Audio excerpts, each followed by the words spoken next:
Joining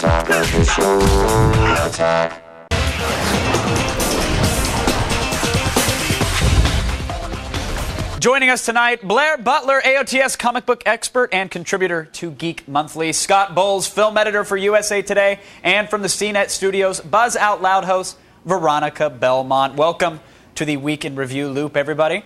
Good to have you here. Now, let's start off with Ghost Rider. Here's a film that hit theaters last weekend, had the biggest box office opening of any presidential weekend at $44.5 million. It was also the biggest opening for Nicolas Cage ever, so apparently the plugs are doing him well. Blair, I don't think anybody thought this would happen, did you? You know, the sad thing is I totally thought this would happen, and I am a huge comic book nerd. Was I lined up to see this movie? No, I was not. But you know what? There were a lot of 12 to 15-year-olds excited to see a guy riding a motorcycle with a flaming skull for a head, and I think the business is going to drop off dramatically because the word of mouth on it is really, really dreadful. And Scott, would you agree? Huge opening weekend, and it's downhill from here? It's absolutely downhill, but what's interesting is it just shows that the comic book genre is bulletproof. It doesn't matter if the films are good or bad.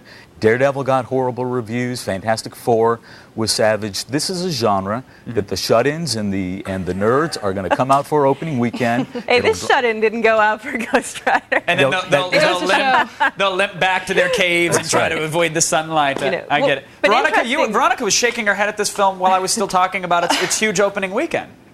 Well, it goes to show that the cleavage of Eva Mendes can go far, especially in an opening weekend. That's true. We'll see if it can carry it into the second one. All right, look, that's Ghost Rider.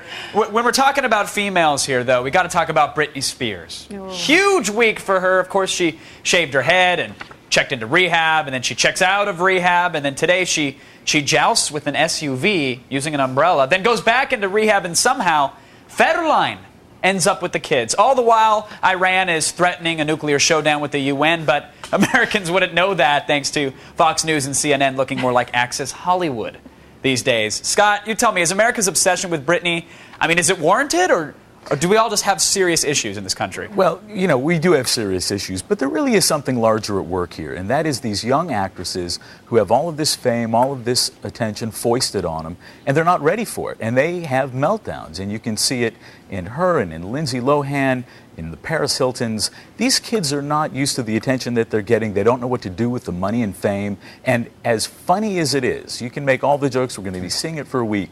There really is something to examine here about how these kids are handling this sort of fame. It's really both intriguing and sad to watch. Yeah, attention and